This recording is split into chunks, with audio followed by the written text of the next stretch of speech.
Chapter 3.8. Most wonderfully, this psychosis-addressing-and-solving real explanation of the human condition makes possible the psychological rehabilitation of the human race. What is so utterly exonerating and psychologically healing about our ability to understand the human condition now is that we can finally appreciate that there was a very good reason for our angry, alienated, and egocentric lives. In fact, we can now see why our species has not just been egocentric, but ego-infuriated, even ego gone mad with murderous rage for having to live with so much unjust criticism or guilt for some 2 million years. At long last, we have the reason for humans' capacity for shocking acts of cruelty, sadism, hate, murder, and warfare. We now know the source of the dark volcanic forces in us humans. And no wonder we led such an evasive, escapist, superficial and artificial, greedy, smother ourselves with material glory while we lack the spiritual glory of compassionate understanding of ourselves, power, fame, and fortune-seeking existence. Yes, it was the accumulation of money or capital that served to supply the symbolic winds we needed to counter the insecurity of our seemingly worthless condition.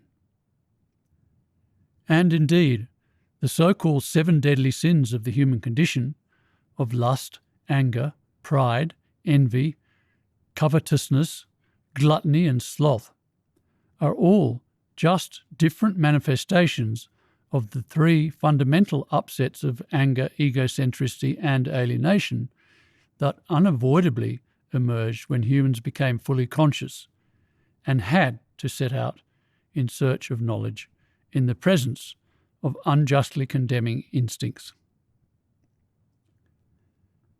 And with the ability now to explain and understand that we are actually all good and not bad, the upset that resulted from not being able to explain the source of our divisive condition is able to subside and disappear. Finding understanding of the human condition is what rehabilitates and transforms the human race from its psychologically upset, angry, egocentric, and alienated condition.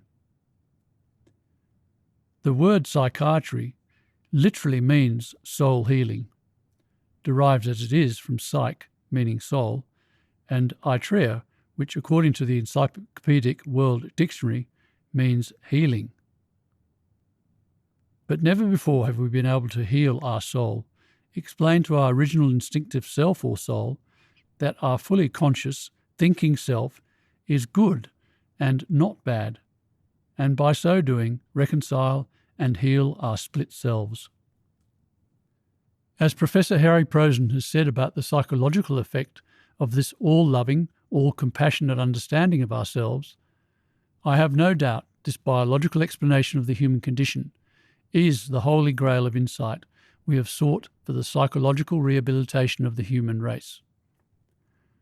Yes, our ability now to understand the dark side of ourselves means we can finally achieve the wholeness for humans that Carl Jung was forever pointing out depends on the ability to own our own shadow. Sir Lawrence van der Post was also describing the understanding that was required to heal our species' corrupted, fallen condition when he wrote that true love is love of the difficult and unlovable, and how can there ever be any real beginning without forgiveness, and that only by understanding how we were all part of the same contemporary pattern of wars, cruelty, greed, and indifference could we defeat those dark forces with a true understanding of their nature and origin. And that compassion leaves an indelible blueprint on the recognition that life so sorely needs between one individual and another, one nation and another, one culture and another.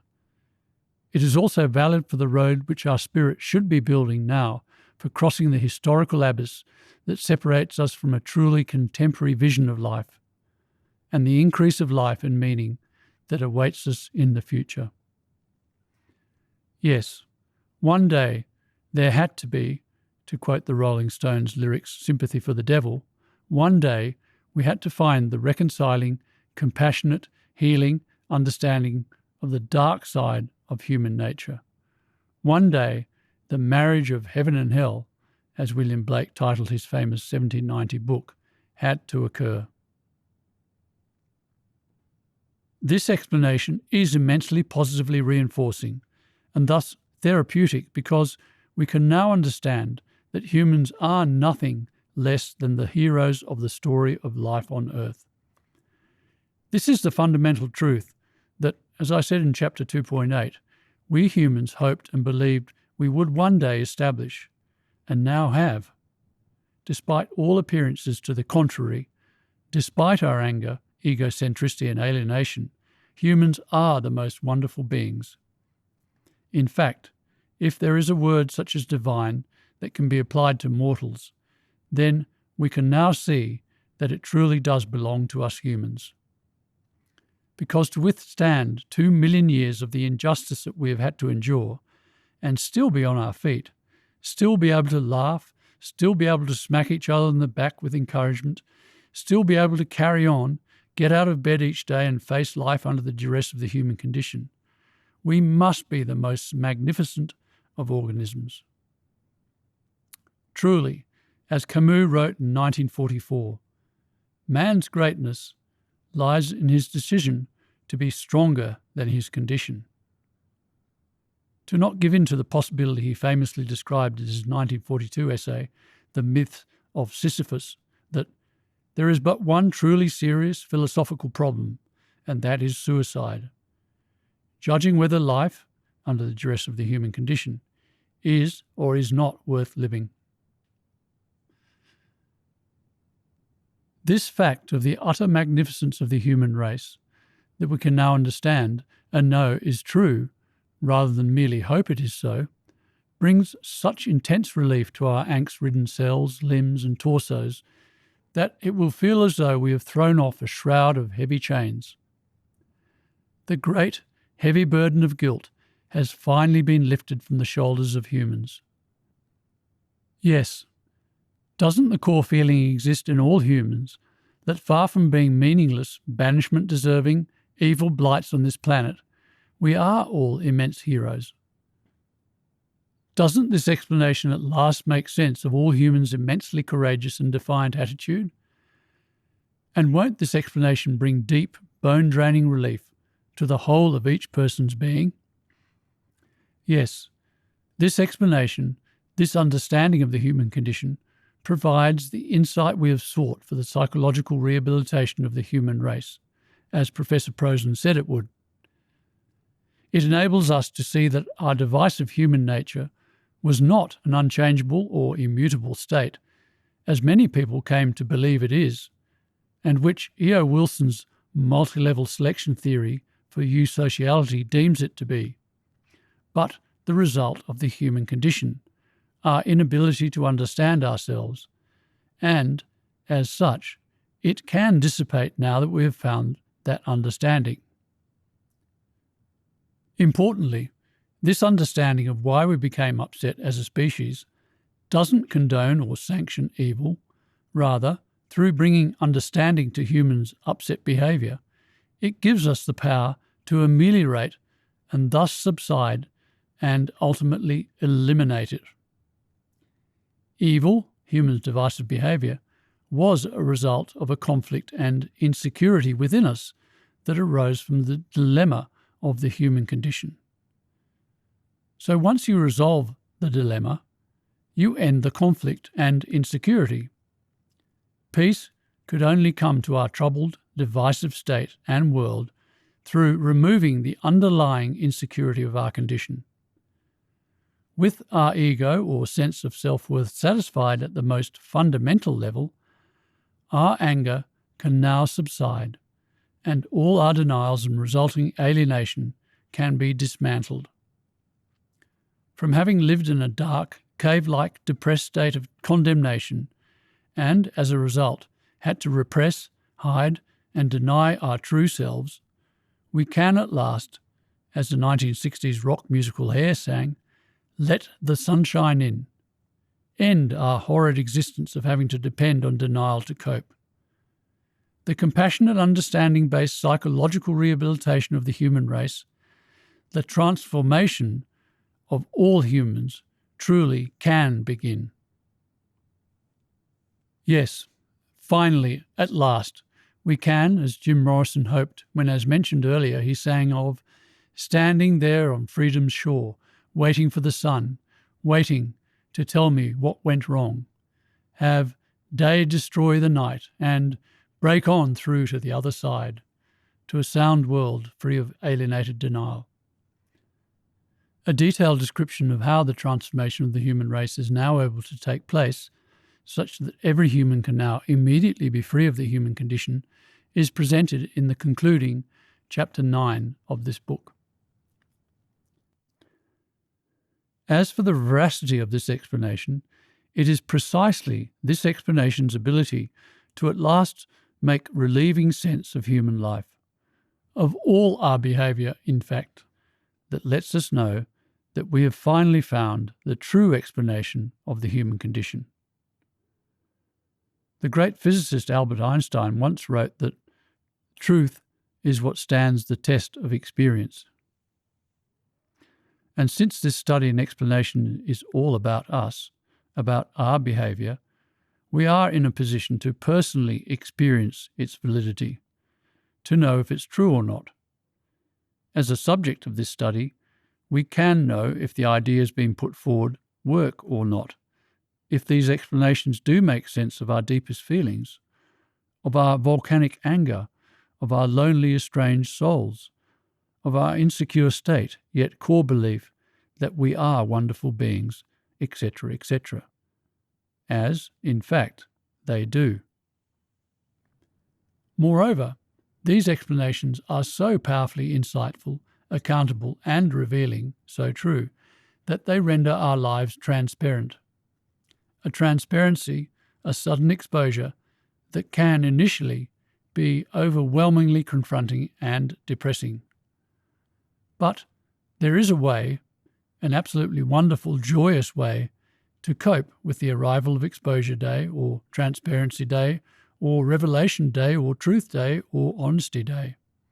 In fact, the long-feared so-called Judgment Day, which is actually not a time of condemning judgment, but of compassionate understanding. And that wonderful way of coping with the arrival of the all-liberating, all-rehabilitating, but at the same time all-exposing truth about us humans is, as stated above, the subject of the concluding chapter, Chapter 9, in this book. But the point being made here is that the transparency of our lives that these explanations bring reveals just how effective, how penetrating, and therefore how truthful these understandings actually are.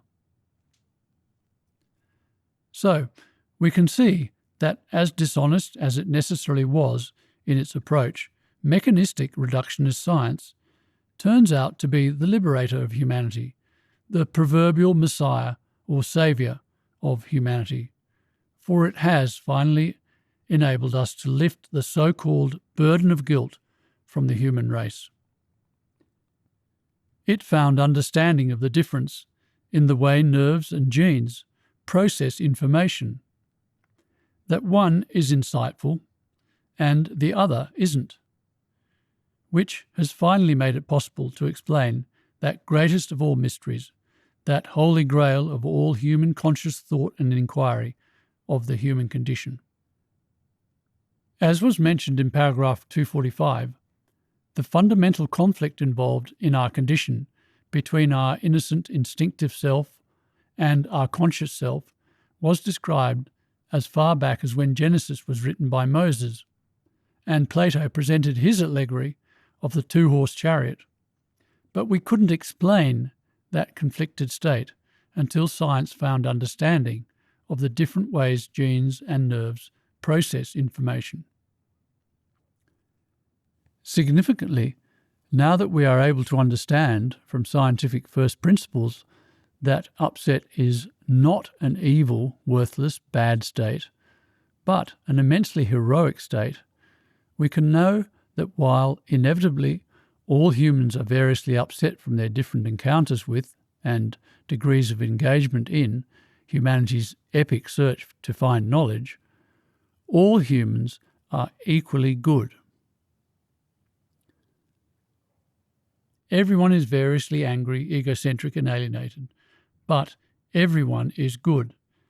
And not just good, but a hero of the story of life on Earth.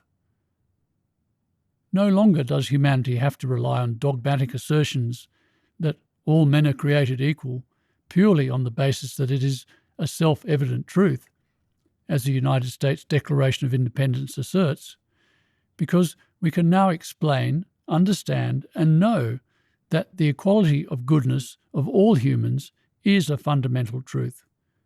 We can now understand why everyone is equally worthy, and that no one is superior or inferior, and that everyone deserves the rights of life, liberty, and the pursuit of happiness.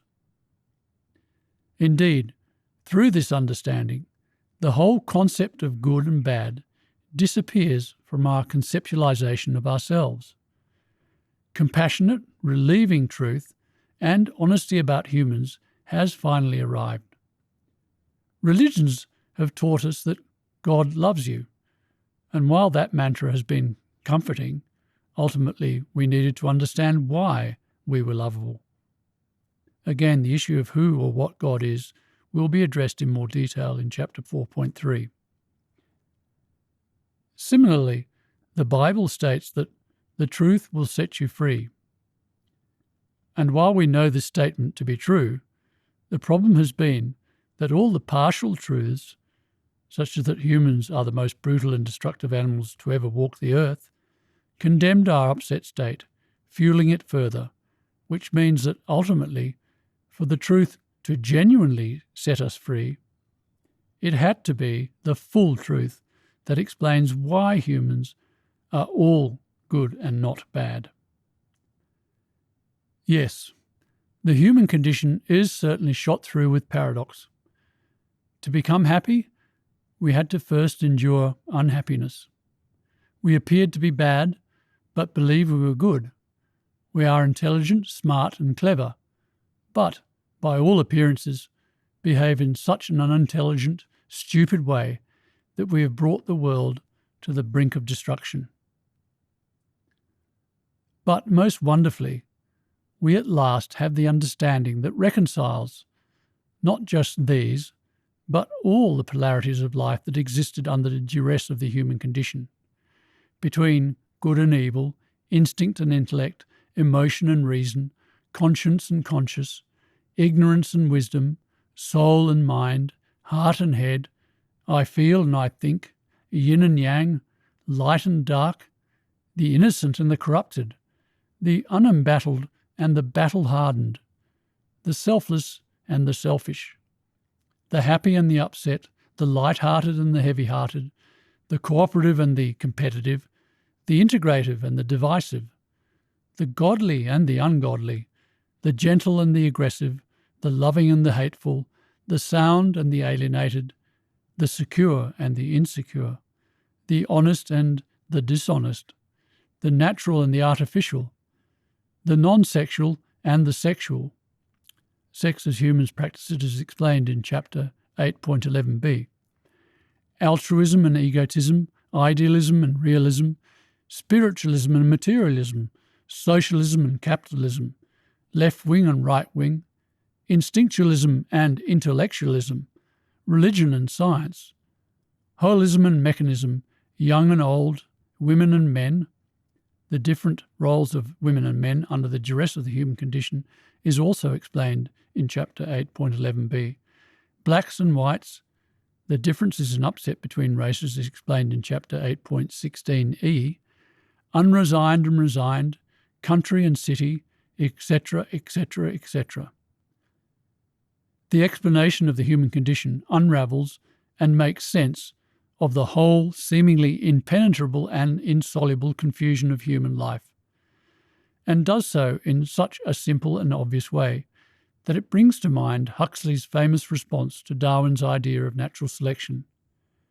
How extremely stupid of me not to have thought of that. Yes, we have at last found the understandoscope for human behaviour.